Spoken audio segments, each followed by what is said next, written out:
नमस्कार किसान भाइयों, कृषि समाचार में आप सभी का स्वागत है। मैं हूं रूपम। आइए सबसे पहले नजर डालें आज के मुख्य समाचारों पर। सरकार द्वारा तीव्र बीज विस्तार योजना के लिए उपादान की व्यवस्था। रबी फसल की बुआई करें ससमय। जैविक विधि को अपनाकर सफल किसान बने राम अभिषेक सिंह। राज्य सरकार की योजनाओं में श्री विधि से खेती करने के लिए प्रशिक्षण दिया जा रहा है। जो किसान भाई श्री विधि से खेती के लिए चुने गए हैं, सरकार उन्हें उपादान भी दे रही है। आपको श्री विधि से प्रोत्साहित करने के लिए, श्री विधि से खेती प्रोत्साहित करने के लिए आपको तकनीकी प्रशिक्षण दिया जा रहा है। जो किसान चुने गए हैं उसे सरकार उपादान भी दे रही है। मुख्यमंत्री तीव्र बीज विस्तार योजना में और इंटीग्रेटेड बीज योजना में जो किसान हैं उनको अत्याधुनिक बीज भी दी जा रही है। तो सरकार की योजनाओं के माध्यम से यह प्रयास हो रहा है कि जो तकनीक है, आधुनिकतम कृषि तकनीक है, उसका प्रचार प्रसार सुदूर गांवों तक हो, किसान इन तकनीक को अपना सकें। जो लाभ दिए जा रहे हैं, जो आर्थिक लाभ दिए जा रहे हैं या जो इनपुट दिया जा रहा है, उसका मुख्य उद्देश्य यही है कि इस तकनीक को आप स्वयं समझें और इस तकनीक को अपनाएं। इस समय जो किसान गेहूं और मक्के की बुआई कर रहे हैं तो सबसे पहले वह जल्द से जल्द खेत की तैयारी कर ले, क्योंकि नवंबर महीने से इन फसलों की बुआई की शुरुआत हो जाती है। अगर बुआई में एक भी दिन का विलंब होता है तो इसका प्रतिकूल प्रभाव पैदावार पर पड़ता है और उत्पादन में भी कमी देखी जा सकती है। अभी रबी का मौसम चरम सीमा पर है और इस समय गेहूं और मक्के की खेती आप लोग बुआई कर रहे होंगे या बुआई करने वाले होंगे। तो सबसे पहले अगर जो किसान भाइयों ने रबी मक्के या गेहूं की बुआई नहीं की है तो वो जल्द से इसकी तैयारी कर लें, क्योंकि नवंबर के बाद यदि सोइंग में एक दिन लेट होता है तो हमारे पैदावार पर इसका प्रतिकूल असर पड़ता है। एक दिन देरी होने पर हमारी उपज क्षमता कम से कम 1 क्विंटल प्रति दिन के हिसाब से घटते जाती है। सफलता की कड़ी में जुड़ रहे हैं जिला वैशाली ग्राम सिंधुवारी के प्रगतिशील किसान राम अभिषेक सिंह। इन्होंने 1.5 एकड़ में जैविक खाद और रासायनिक खादों की मदद से फूल गोभी की खेती कर अधिक से अधिक लाभ की प्राप्ति कर रहे हैं। हम 1.5 बीघा में 1.5 एकड़ में हमारे किए हुए हैं अर्ली खेती, जो अच्छा पैसा हमारा हुआ, लगभग 6,000 रुपये कट्ठा के हिसाब से हमारा हुआ। अभी जो कर रहे हैं लेट वेराइटी, ये हमको अनुमान है कि 10,000 रुपये कट्ठा होगा। अघानी अर्ली बोए हुए हैं, इसमें भी लगा कि 6,000 से ऊपर होगा। लेट होंगी बढ़िया है। और लेट वेराइटी अघानी जो 14 दिन में तक गिरेगा, वो भी लगता है कि इस बार 20 से कम नहीं, 2,000 रुपये कुंटल से कम नहीं बिकेगा। जो किसान भाई धान की कटाई हार्वेस्टर से करते हैं, उस समय खेतों में डंठल बन जाता है। अगर वे रोटावेटर से जुताई करते हैं तो वह डंठल खेतों में ही बारीक हो जाता है। इसके बाद की गई बुआई से पैदावार की प्राप्ति अत्यधिक होती है। अभी जैसे कि धान की कटाई हार्वेस्टर से करते हैं किसान भाई, तो उस समय उसमें डंठल बना रहता है, जिससे कि रोटावेटर से अगर जुताई करते हैं तो वो डंठल बारीक हो जाता है और वो खाद का काम करता है। और जब वो गेहूं की बुआई करेंगे उसमें जो डंठल रह जाता है वो बारीकी हो जाता है, जिससे कि इसे उपज 0 टिल से करने के बाद वो उपज और यील्ड बहुत अधिक जाता है। दर्शकों, अब आपको लिए चलते हैं मंडी की ओर, जहां मंडी के भाव में आई उछाल और गिरावट की जानकारी लेंगे। इसमें चावल है मंसूरी वाला 2500 का है, 2600, 3000 का है। और मेन में सुपर वाला है 3200 है, 3300 है। सोनम वाला 3400 का है। अरबा में भी वैसा ही है, 2400 का है, 2600 है, 3000 मेन वाला है सुपर वाला और 3200 का सोनम वाला है। आइए लेते हैं मौसम की जानकारी। मौसम विभाग से प्राप्त जानकारी के अनुसार आसमान साफ रहेगा। बिहार की राजधानी पटना का अधिकतम तापमान 25 डिग्री सेल्सियस और न्यूनतम तापमान 12 डिग्री सेल्सियस रहने की संभावना है। दर्शकों, अभी आपने खेती से संबंधित नई तकनीक, मंडी भाव और मौसम के विषय में जाना। आइए अब आपको इस कार्यक्रम की अगली सेगमेंट की ओर लिए चलते हैं, जहां हमारे कृषि विशेषज्ञों द्वारा खेती से संबंधित विशेष जानकारी प्राप्त कर सकते हैं। कृषि दर्शन देख रहे हैं सभी किसान भाई बहनों को वंदना का प्यार भरा नमस्कार। किसान भाइयों, कृषि दर्शन में आपका बहुत बहुत स्वागत है। जैसा कि हम बताते आते हैं आपको, कृषि दर्शन कार्यक्रमों के माध्यम से हमारी यही कोशिश रहती है कि हम आपको उन कृषि से संबंधित उन तमाम गतिविधियों से रूबरू कराएं, वो सभी वैज्ञानिक विधाओं की जानकारी दें जिनको अपनाकर उपयोग में लाकर आप अधिक से अधिक लाभान्वित हो सके। मौसम का जब परिवर्तन होता है तो उसके बाद किस तरह के मौसमी सब्जियों का फलों का, किन फसलों का आप खेती करें जिससे आपको अधिक से अधिक लाभ हो। और इसी क्रम में आज हम बातचीत करेंगे किसान भाइयों कि सूक्ष्म सिंचाई विधि द्वारा रबी मौसम में सब्जियों का अधिक उत्पादन कैसे किया जा सके। इस विषय पर आज बातचीत करने के लिए हमारे साथ हैं डॉक्टर अजय कुमार, जो कि वरिष्ठ वैज्ञानिक हैं ICAR पटना में। डॉक्टर साहब, कृषि दर्शन कार्यक्रम में आपका बहुत बहुत स्वागत है। और जैसा कि हमने बताया, आज हम बातचीत कर रहे हैं सूक्ष्म सिंचाई विधि द्वारा रबी सब्जियों का कैसे अधिक उत्पादन किया जाए, कैसे उसमें इस्तेमाल किया जाए, इस बारे में हम बातचीत करेंगे। तो कौन कौन सी विधियां हैं सूक्ष्म सिंचाई की जो कि रबी मौसम में सब्जियों के लिए इस्तेमाल की जा सकती हैं? पारंपरिक रूप में रबी फसलों और सब्जियों में सिंचाई की कई विधियां शामिल होती हैं, जिसमें पहला जो पारंपरिक विधि है उसमें चेक बेसिन इरिगेशन सिस्टम है, बॉर्डर इरिगेशन सिस्टम है, फॉरो इरिगेशन सिस्टम है और सूक्ष्म सिंचाई विधियाँ। जैसा हमने बॉर्डर इरिगेशन सिस्टम बताया, इसमें खेतों में एक बॉर्डर के रूप में पानी दिया जाता है, जिसमें एक बहुत ही कम ढाल होता है। पानी हम एक तरफ से देते हैं, फिर वो दूसरे छोर तक पानी पहुंचता है। किसान भाइयों, आप देख सकते हैं अभी हम यहाँ पे खड़े हैं खेत में, और यहाँ जो है मौसमी सब्जियाँ लगाई गई हैं रबी मौसम के अनुकूल, और साथ में सिंचाई की भी व्यवस्था है। यहाँ पर सूक्ष्म सिंचाई की कुछ यहाँ टेक्निक है। हम जानना चाहेंगे डॉक्टर साहब से कि ये सूक्ष्म सिंचाई विधि आखिर होती क्या है और ये सब्जियों के लिए इतनी आवश्यक क्यों है? सूक्ष्म सिंचाई पद्धति का मतलब है कि कम मात्रा में पानी आप कम समय अंतराल पे खेतों में देते हैं। इसमें एक कम मात्रा का नियत दाब के ऊपर में पानी को पाइप के द्वारा भेजा जाता है और पौधों को के जड़ों या वर्षा के अनुसार वर्षा के रूप में गिरते हुए पानी की तरह उसमें दिया जाता है। इसकी मुख्यतया 3 विधियां हैं। पहला ड्रिप इरिगेशन सिस्टम या टपक सिंचाई विधि, दूसरा है फव्वारा सिंचाई विधि और सूक्ष्म सिंचाई विधि, और तीसरा जो हमारे संस्थान के द्वारा ही विकसित की गई है, लेवा सिंचाई प्रणाली। किसान भाइयों, यहाँ वक्त है एक छोटे से सूचनात्मक अंतराल का। हम जल्द हाजिर होते हैं इस अंतराल के बाद। ये लो और बताओ। बस। अरे ये क्या भैया जी, बस इतनी सी रासायनिक खाद? किसानी छोड़ रहे हो क्या? किसानी नहीं, नादानी छोड़ रहे हैं। मिट्टी की जांच कराई है।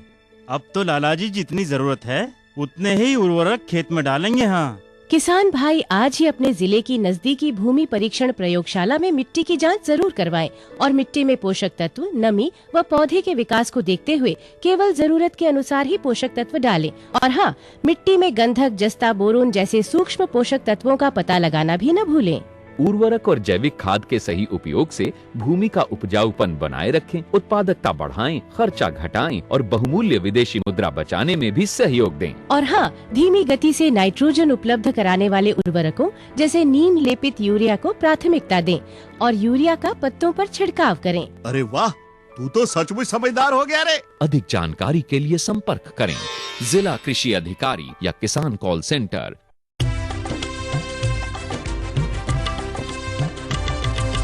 सहकारिता के बल पर विकास के लिए उठे कदम, जन सहकार की ताकत लेकर आगे बढ़ते जाएं हम। जन जन ने इस क्रांति में है विश्वास जगाया, हम सब ने मिलकर विकास का परचम है फहराया। सहकारिता है अपने विकास की पहचान, नए दौर में सहकारिता ही भारत का अभिमान। कृषि मंत्रालय, भारत सरकार द्वारा जनहित में जारी। अंतराल के बाद कृषि दर्शन कार्यक्रम में आपका पुनः स्वागत है। हम बातचीत कर रहे हैं सूक्ष्म सिंचाई विधि द्वारा रबी मौसम में सब्जियों की कैसे अधिक से अधिक उत्पादकता बढ़ाई जाए। अच्छा डॉक्टर साहब, रबी मौसम में जो सब्जियां लगाई जाती हैं उनके लिए सूक्ष्म सिंचाई विधि की क्यों आवश्यकता पड़ती है? उसके लिए क्या कितना फायदेमंद होता है, ये आप बताएं। जैसा किसान भाई और बहन जानते हैं कि आजकल अपने राज्य बिहार में वर्षा काफ़ी कम होने लग गई है। ऊपर से रबी के मौसम में पानी नगण्य मात्रा में बरसता है। इसका अर्थ ये है कि पानी की उपलब्धता काफ़ी कम होती है, तो हमें कम पानी में ज़्यादा से ज़्यादा उत्पादन लेने की चुनौती होती है। इस चुनौती को पूरा करने के लिए हम सूक्ष्म सिंचाई के विधि को अपनाकर हम कम पानी में ज़्यादा उपज प्राप्त कर सकते हैं। इसलिए इसकी आवश्यकता रबी मौसम में सबसे ज़्यादा बढ़ जाती है। अच्छा डॉक्टर साहब, आपने अभी सूक्ष्म सिंचाई विधि की 3 तरह के होते हैं उनके प्रकार, तो उसके बारे में बताया। एक तो ड्रिप इरिगेशन होता है और एक स्प्रिंकलर होता है। एक आपने बताया कि आपके संस्थान द्वारा ये तैयार किया गया है लेवा सिंचाई का पद्धति। ये क्या होता है और थोड़ा विस्तार से हम चाहेंगे कि आप हमारे किसान भाइयों को बताएं। पहला ड्रिप सिंचाई विधि या टपक सिंचाई विधि में पौधों के जड़ों पर सीधा पानी दिया जाता है। इससे कम पानी लगता है और 2 फसलों के बीच में या 2 सब्जियों के पौधों के बीच में हमें पानी देने की ज़रूरत नहीं पड़ती है। इसके चलते हमें पानी का जो जल उत्पादकता है वो बहुत ज़्यादा मिलता है। दूसरी सिंचाई विधि है जिसे सूक्ष्म फव्वारा विधि भी बोलते हैं या माइक्रो स्प्रिंकलर सिस्टम बोलते हैं। इसमें खेतों में पानी वर्षा की भांति एक फव्वारे के रूप में दिया जाता है। ये ज़्यादा नज़दीक वाले फसलों के लिए उपयोगी होता है। डॉक्टर साहब, आपने लेवा सिंचाई पद्धति का भी जिक्र किया था और उसके बारे में हम चाहेंगे कि कुछ बताएं हमारे किसान भाइयों को विस्तार पूर्वक। लेवा सिंचाई विधि ये हमारे संस्थान के द्वारा ही विकसित किया गया है। इस सिंचाई विधि में हम ज़्यादा पानी माइक्रो स्प्रिंकलर की तुलना में, सूक्ष्म फव्वारा विधि के तुलना में हम ज़्यादा पानी की मात्रा देते हैं और ये सब्जियों के साथ साथ धान और गेहूं के फसलों के लिए उपयोगी होता है। और ये इसका संचालन इसकी भांति होता है जिससे कई फव्वारे निकलते हैं और नीचे एक पाइप के द्वारा जुड़ा हुआ होता है और इसमें बहुत ही कम दाब पे इसमें पानी को स्प्रिंकल किया जाता है। खेतों में फव्वारे के रूप में दिखाया जाता है, फव्वारों के रूप में दिया जाता है। डॉक्टर साहब, सूक्ष्म सिंचाई विधि ये किन किन फसलों के लिए उपयोगी होता है, लाभकारी सिद्ध हो सकता है? सूक्ष्म सिंचाई प्रणाली मुख्यतया टमाटर, फूल गोभी, बंद गोभी, शिमला मिर्च, बैगन और जो साग वाले पत्ते वाली सब्जियां हैं उसमें मुख्य रूप से इस्तेमाल होता है। इसमें आजकल नए जो ड्रिप इरिगेशन सिस्टम का उपयोग हो रहा है वो आलू के खेतों में भी आप कर सकते हैं, जो मुख्यतया रबी के सीजन में किया जाता है। किसान भाइयों, यहाँ वक्त है एक छोटे से सूचनात्मक अंतराल का। हम जल्द हाजिर होते हैं इस अंतराल के बाद।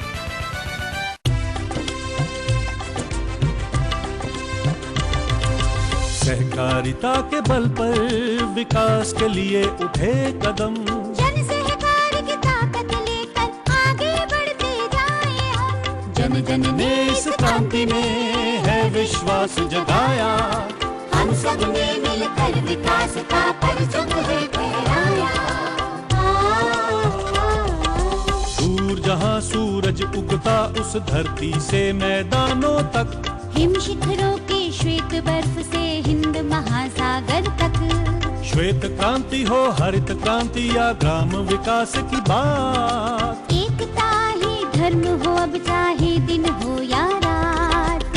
हिंदू मुस्लिम सिख ईसाई सबने कदम बढ़ाया, हम सब ने मिलकर जब ये अभियान चलाया। कृषि मंत्रालय भारत सरकार द्वारा जनहित में जारी। क्या करूं? हाँ, मैं ऐसे ही करूंगा। हाँ, अच्छा, मैं जा रहा हूँ। अच्छा, जी जी जी, हाँ ठीक है। जी जी जी। किससे बात कर रहे थे इतना हंस कर? किसान कॉल सेंटर, विशेषज्ञ से खेती के बारे में सलाह ले रहा था। सुबह भी, रात को भी? किसान कॉल सेंटर सुबह 6 बजे से रात को 10 बजे तक खुलता है। रविवार को भी? हाँ भाई, साल के 365 दिन खुलता है। और इतना फोन का बिल कौन भरेगा? अरे, किसान कॉल सेंटर की सेवा मुफ्त है। पर तुम ये सब क्यों पूछ रही हो? मैं तो कुछ और ही समझी थी। किसान भाई, कृषि संबंधी समस्याओं का अपनी भाषा में तुरंत समाधान पाने के लिए पूरे भारत में किसी भी फोन से राष्ट्रीय हेल्पलाइन नंबर 1800-1801-551 पर संपर्क करें। किसानों का दोस्त किसान कॉल सेंटर। अंतराल के बाद कृषि दर्शन कार्यक्रम में आपका पुनः स्वागत है। हम बातचीत कर रहे हैं सूक्ष्म सिंचाई विधि द्वारा रबी मौसम में सब्जियों की कैसे अधिक से अधिक उत्पादकता बढ़ाई जाए। रबी सब्जियों के उत्पादन में सूक्ष्म सिंचाई विधि कितना फायदेमंद साबित हो सकता है? सूक्ष्म सिंचाई विधि के कई फायदे हैं। उसमें सबसे बड़ा फायदा है कि इसमें 30 से 50% तक आपको ज़्यादा उपज मिल सकती है, क्योंकि पानी हर पौधों को उसके जड़ों में मिलता है और पानी की कम मात्रा में अधिक अंतराल पे उसको दिया जाता है, जिसके कारण आपको ज़्यादा से ज़्यादा उपज मिलती है। दूसरा सबसे बड़ा फायदा है, जैसा मैंने पहले भी कहा, कि रबी के सीज़न में, रबी के मौसम में आपको जल की उपलब्धता कम होती है, तो आप कम पानी में आप ज़्यादा इससे उपज ले सकते हैं, जिससे जल उत्पादकता बढ़ती है। इससे तीसरा सबसे बड़ा फ़ायदा ये है कि इसमें आप फसल की जो गुणवत्ता है, जो उसके प्रोडक्शन की जो गुणवत्ता है सब्जियों के और फलों के, वो अच्छी प्राप्त होती है, क्योंकि पानी एक समान रूप से सभी पौधों को मिलता है, कहीं पर ज़्यादा और कहीं पर कम नहीं होता, जो कि पारंपरिक विधियों में पाया जाता है। ये सिंचाई पद्धति को यदि किसान अपनाते हैं तो उसमें कितना लागत आएगा या फिर किन किन कठिनाइयों का सामना उनको करना पड़ सकता है? सूक्ष्म सिंचाई विधि अपनाने में कुछ कठिनाइयों का भी सामना किसान भाइयों को करना पड़ता है। उसमें पहली कठिनाई ये है कि आपको इसमें कुछ लागत आती है, जो पारंपरिक विधि से सिंचाई करने की तुलना में ज़्यादा होता है। दूसरा कि इसमें किसान भाइयों को ट्रेनिंग भी नहीं हो पाती है, ट्रेनिंग नहीं हुई होती है, जिसके कारण उनको इसका उपयोग करने में दिक्कत आती है। तीसरी कि इसके जो विभिन्न अवयव हैं, विभिन्न घटक हैं, उसमें अगर कोई खराबी आ जाए तो उसको नज़दीकी मार्केट में उसकी उपलब्धता कम होती है। लेकिन कुल मिला के अगर इसको फ़ायदे को देखा जाए तो इसकी जो कठिनाइयाँ हैं उसको दूर किया जा सकता है। तो किसान भाइयों, सुना आपने कि किस प्रकार केंद्र सरकार और राज्य सरकार, दोनों सरकारों की तरफ से आपको सब्सिडी दी जा रही है, अनुदान दिए जा रहे हैं, तो उम्मीद करते हैं आप इसका भरपूर लाभ उठाएंगे। इन तमाम जानकारियों को देने के लिए आपने बहुत ही महत्वपूर्ण जानकारियां दी हमारे किसान भाई बहनों को। कृषि दर्शन कार्यक्रम में आने के लिए आपका बहुत बहुत धन्यवाद। किसान भाइयों, इसी के साथ हम आपको लिए चलते हैं कृषि दर्शन के अगले सेगमेंट की ओर, और जहां आप आनंद उठाएं हमारे लोकगीत और नृत्य का।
ऐसे ही कुछ महत्वपूर्ण जानकारियों के साथ और कुछ प्रमुख विषयों के साथ हम आपके साथ अगले अंक में फिर उपस्थित होंगे। तब तक के लिए हमें और हमारी पूरी टीम को दीजिए इजाज़त। नमस्कार।